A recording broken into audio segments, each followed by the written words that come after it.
This new footage of Mo3 and Yella Beezy in the studio is going viral. Not long after it was filmed, Mo3 was killed in cold blood, and when Beezy was asked about it, he brushed it off. Why couldn't you ever acknowledge 3 before or after his death? I never, what was the point? Fast forward a few years, Beezy gets arrested for Mo3's murder. Police say he didn't just know about it, he planned it. So how do you go from sharing a mic to calling a hit? And how did Yella Beezy use a woman to help set it all in motion? We're breaking it all down. Stay tuned. New footage of Yella Beezy and MO3.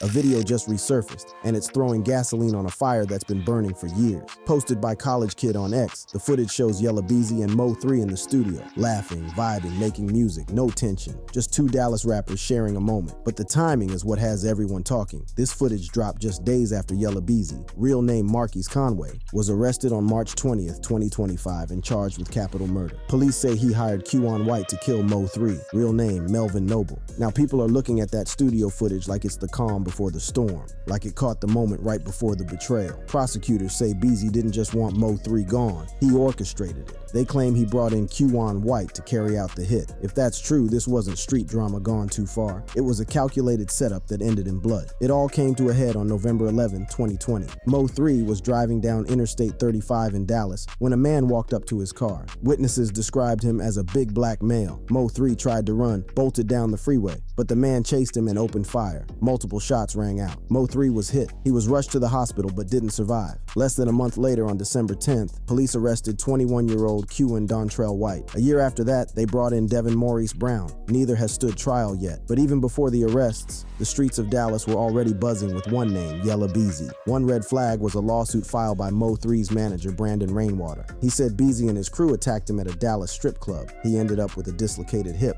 Reports also say Beezy's crew bragged about it in a video later. That happened just months before Mo3 was killed. For a while, Beezy walked free. No charges, no arrest, but the whispers never stopped. The strip club fight, the lawsuit, the online threats, it all kept bubbling under. And then came the theory about the woman. According to the Shade Room, Mo3 had just left a woman's house. He saw something off. Someone was watching. He left and stopped at a gas station. The car behind him stayed close. That's when he knew. He got back on I-35. During the chase, he crashed. He ran. He didn't make it. TMZ reported, according to @TMZ_TV, Mo3 was desperately trying to get away from his alleged killers moments before he was fatally shot on a Dallas freeway. Another line from the same report said, after the crash, Mo3 reportedly got out of his car and ran for his life before he was tragically shot in the back of the head. Shot in the back of the head, in daylight, on a freeway. It didn't feel like a fight gone wrong. It felt organized. Police never released the name of the woman Mo3 was visiting that day, but fans connected the dots. Many claimed she was linked to Beezy's circle. Nothing was ever confirmed, but nothing was denied either. And as silence dragged on, the internet kept building its own version of the story. Last year, during an interview with the Lamp Channel, Beezy finally said something. He made it clear he didn't care for the rumors. Certain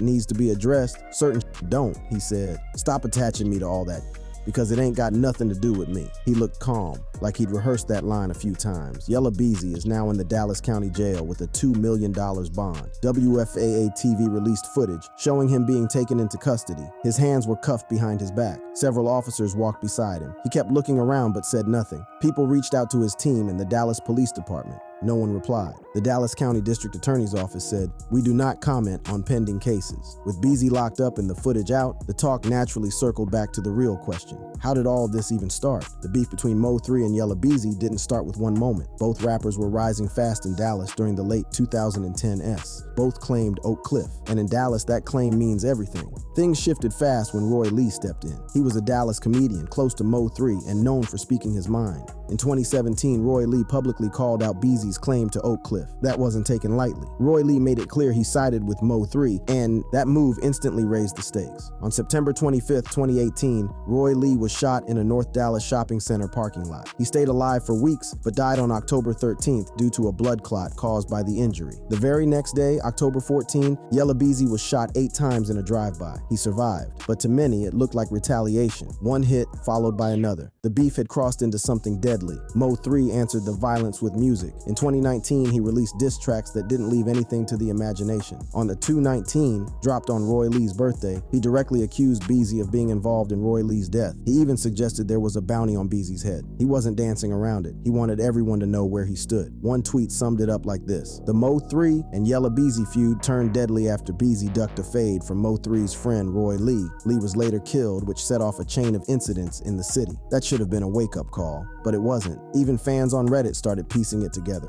One post said it straight: yeah, IK that MO3's head started getting big, and he was talking a lot of shit on social media. Just didn't know if it was 100% that got him killed. The drama wasn't just music. It was pride, ego, and a whole lot of online pressure. Then came Beezy's 2024 interview on Can I Vent. He was asked directly why he never spoke on Mo3's death, never acknowledged him before or after. Beezy didn't flinch. He just shrugged it off like it was nothing. Why couldn't you ever acknowledge 3 before or after his death? I never, like, what was the point? He went on to say Mo3 was dismissive when he was alive. He said Mo3 was jealous of his success. That line hit hard because it made things sound deeper than just music. It sounded like they had personal issues long before the shooting. Still, Beezy also tried to clean it up in another interview. When asked if he got along with Mo3, he said, We ain't never had no problem. You never had no problem? Okay. That didn't match the earlier tone. But the contradictions didn't stop there. When the question came up about Mo3's impact on Dallas music after his death, Beezy said, That was a big impact for him. Like, on the whole city. it was probably the only time he gave credit. But the interviews didn't just stop with Beezy. Mo3 had his own words on record too. After Beezy's 2018 shooting, where he got hit 3 times while driving, Mo3 was asked about it. His response was cold. And I gotta stay out the way. Okay. Shit, real out here, shit. You get hit up every day out here. Like, it's the world. No sympathy, just a blunt reply, like it wasn't even a big deal. Mo3 also addressed the rumors directly in another interview. He said the drama wasn't real, that it was all based on things people thought they heard. I ain't got no rap beef with nobody. I ain't got no rap beef with no rapper in my city.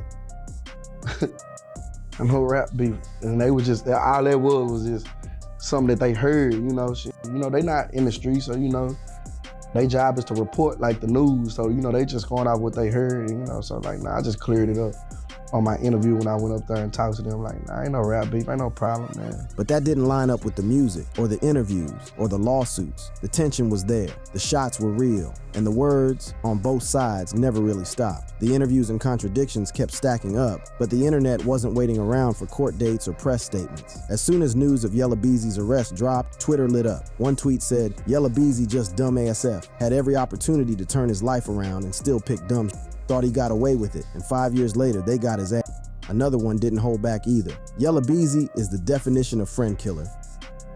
Can't trust not a soul on this earth. And then came the tweet that really put things into perspective. Texas gave Tay K 55 years, and he didn't even pull the trigger, he was just there. So what you think Texas gonna do to Yella Beezy on a capital murder charge? People weren't waiting for facts. The internet had already made up its mind. Guilty or not, Beezy was being dragged through every comment section, every thread, and every group chat. The tweets had already torn into him, but they weren't talking about something new. Yella Beezy's name had been in messy headlines way before this murder charge came around.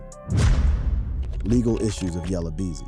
Back on February 14th, 2021, he got arrested in Dallas for unlawful possession of a firearm. He didn't sit long, was released the same day, but it was just the start. Then on August 11th that same year, he was arrested again. This time, it was drug and weapon charges. The details were light. No one really said what kind of drugs or what kind of weapon, but it was enough to remind people he wasn't staying out of trouble. The biggest one came a few months later. On November 5th, 2021, Beezy got arrested in Plano, Texas. This one made headlines fast. He was hit with a sexual assault charge and another weapons charge. Serious stuff. It got people talking in a different way. That case didn't hold though. The charge was dismissed in June 2022. Still, the damage had already been done. People remember the arrest, not always the dismissal. Then in July 2024, his name showed up again, this time in a lawsuit with Chris Brown. 4 men filed it in Harris County. They said they were invited to a VIP experience at Chris Brown's show at Dickies Arena in Fort Worth. Instead of a chill night, they claimed they got jumped by Brown's entourage, and Beezy, they said he was right there helping.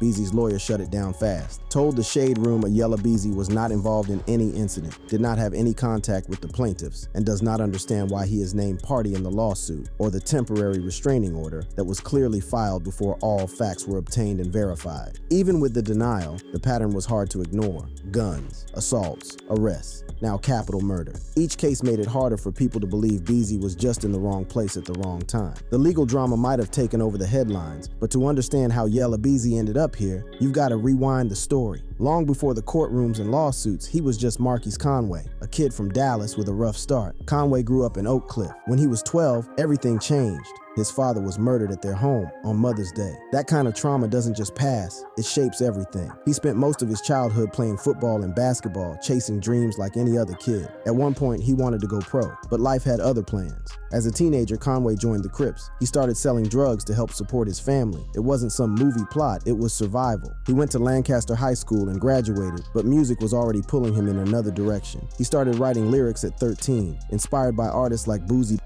and Kevin Gates. He didn't waste time. By 14, he dropped his first mixtape, Mash Mode Overload. 2 years later came Lil Yella Mane. He kept pushing out music, but his first real buzz came in 2015 with Trappin' Designer off Broke Knight's Rich Days. Then 2017 hit and things shifted. That year, he dropped Light Work Vol. 2. The standout track, That's On Me. That song didn't just catch ears, it blew up. It climbed all the way to number 56 on the Billboard Hot 100. That track landed him a deal with L.A. Reid's label Hitco, signed by A. and Chris Turner. In 2018, he followed it up with Ain't No Going Back. That project came with serious heat. And in his new documentary, Ain't No Going Back Yella Beezy documentary, Beezy takes it back to where it started, Dallas. In the second part of the 5-episode series, directed by Ryan Snyder and premiered on XXL, Beezy walks viewers through the early days, way before That's On Me blew up. He opens up about how music wasn't even his first dream. The music was secondary. I was good at sports, he says to the camera. I was really good at football and basketball, especially football. I really wanted to go pro at football.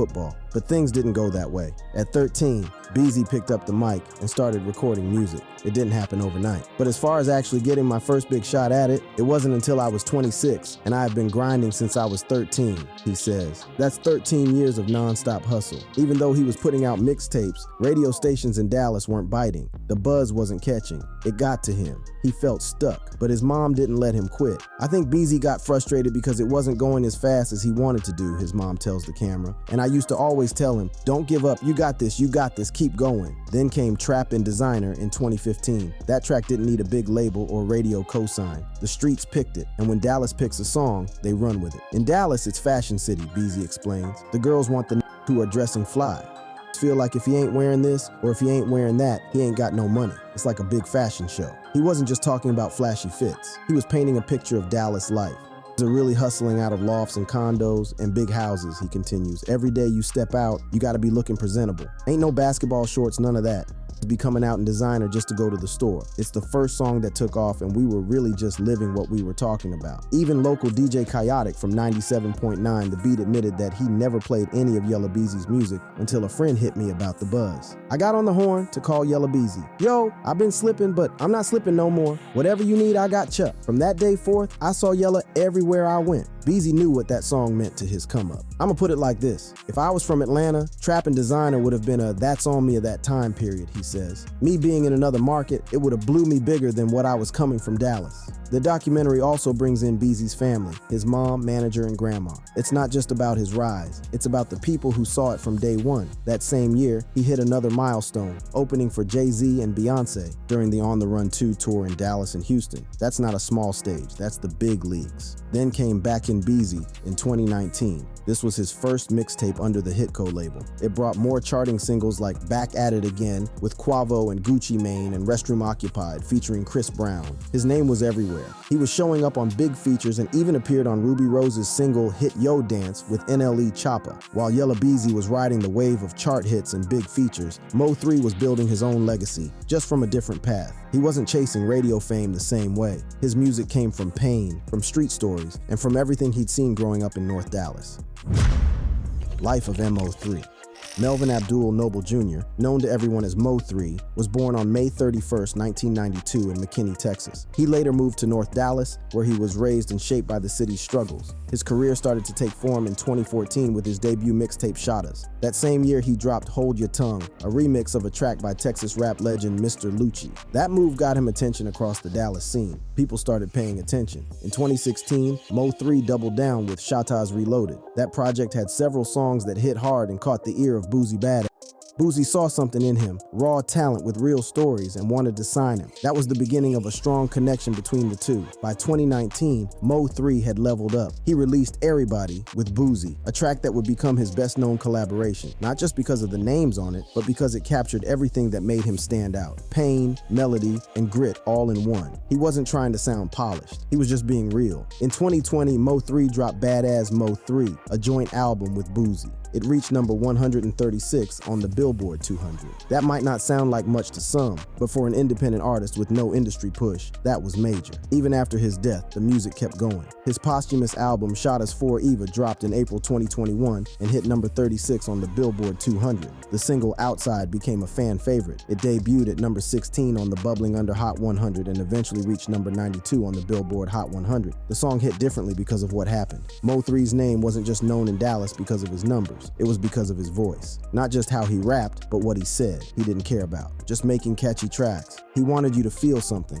In one of his interviews, he said it straight. I'm trying to give a message. I ain't trying to rap to make it sound good. I want you to feel it. Of course, it has to sound good. That's the only way they're going to listen. If it sounds good and you're talking about something, you don't just get them to listen. You give them a follow. That's what made Mo3 different. You could hear the pain in his voice. You could tell he was living what he rapped. He wasn't trying to fit in with the industry. He was just telling his story. Even his name had meaning. Mo3 came from a mix of family names. Lil Mo came from his mom's side. Third came from his father. Put together, it became Mo3. It wasn't just a stage name, it was personal. When he died, he left behind more than music. He left behind his parents, his kids, Malaysia, Malia, and Tremonye Noble, and a whole family that loved him. His death wasn't just another rapper getting caught up, it hit the city hard. And now, with Yella Beezy officially charged in the case, it brought back all the pain people tried to bury. Twitter hasn't forgotten either. One post said, "Don't nobody want you dead more than a you was cool with RIP Mo3." Another one had people talking again. They say MO3 really had them scared to come outside for real, for real. Mo3's death didn't just reopen wounds tied to Yella Beezy, it stirred up everything, and everyone connected to him. And one name that kept popping up was Trap Boy Freddy. Now, while a lot of people paid tribute and honored Mo3 with messages about his music and legacy, Trap Boy Freddy's reaction had people raising eyebrows. Not because he said anything outright cruel at first, but because of how he acted the day Mo3 was killed. Let's back it up for a second. Mo3 and Trap Boy Freddy were both from Dallas. They were both rising, both loud, and both competitive. There were rumors they used to be cool before things went sideways. What caused the switch? No one really knows for sure, but once it turned, it stayed that way. Their tension showed up online and in their songs. They'd throw shots on Instagram stories. They made it clear they didn't rock with each other anymore. But things got serious when Mo3 was gunned down on November 11, 2020. Not long after the shooting, Trap Boy Freddy went on Instagram, and what he said didn't sit right with a lot of people. In one clip, he said, "Man, whoever got the motherfucking freeway blocked off need to get y'all shit together, dog. God damn. Nick ain't get on the fucking freeway." That freeway was blocked because Mo3 had just been shot. Then in another video, he added, "What the they got going?" At first glance, it looked like he was just mad about traffic, but fans weren't buying it. The timing was way too close. People started saying it looked like he knew what had just happened. Some even said it sounded like he was mocking Mo3's death. It didn't help that he kept posting more stories that same day. In one of them, he wrote, "Damn, rip my old friend, disloyal B." No name, but people connected the dots. He eventually addressed the backlash. He tried to brush off the beef talk. "I have no rap beef, don't get in my business," he said in one story. Then he posted again, clearing up what he meant, or maybe not clearing it up at all. The other side, and yon mean a hood. I mean the opposition only, I have no beef unless you want some. So yeah, no rap beef, but definitely beef if you want it. Trap Boy Freddy was never named in Mo3's murder case. He hasn't been tied to it in any official way, but those posts, the timing, the way he talked about the blocked freeway while Mo3's body was still there, it made people question everything. The posts from Trap Boy Freddy that day didn't just spark rumors, they lit a fire online. People weren't just watching, they were reacting, and they had plenty to say. One tweet cut straight through the noise. "It's so hash lame, he just had to let it be known running his mouth like a bitch." It didn't stop there. Another user called out what happened after the freeway rant. The video after this one, he was popping champagne and said he was throwing a party that night. That made the situation even messier. The freeway video was already bad enough, but then celebrating after, people didn't need a name drop. They felt the message was loud enough. And then came the one tweet that summed up the feeling floating in the air, "He next." It wasn't a threat. It wasn't even hype. Just a cold, quiet sentence that said what a lot of people were thinking. If you play close to the fire, don't be shocked when it burns back. Whether Trap Boy Freddy meant what people think, or whether it was all just bad timing and worse judgment, the reaction was real, and nobody forgot. The tweets, the rants, the champagne, none of it could erase what had already happened. MO3 was gone, and the people he once stood beside either stayed silent or made noise in the worst ways possible. That old studio clip of MO3 and Yella Beezy laughing together, it hits different now. Back then it looked like two artists sharing a moment. Today it feels like a setup waiting to happen. Two men in the same room chasing the same dream. One of them ended up on a freeway running for his life. The other is now sitting in a jail cell charged with setting that plan in motion. MO3 rapped about pain, betrayal, and death long before it came for him. He warned people in his music. He lived like he knew time was running out. He said it himself. He wanted you to feel it. And now, years later, we all do. Thank you for watching this video. If you liked it, check out the suggested content on your screen by clicking one of the cards displayed.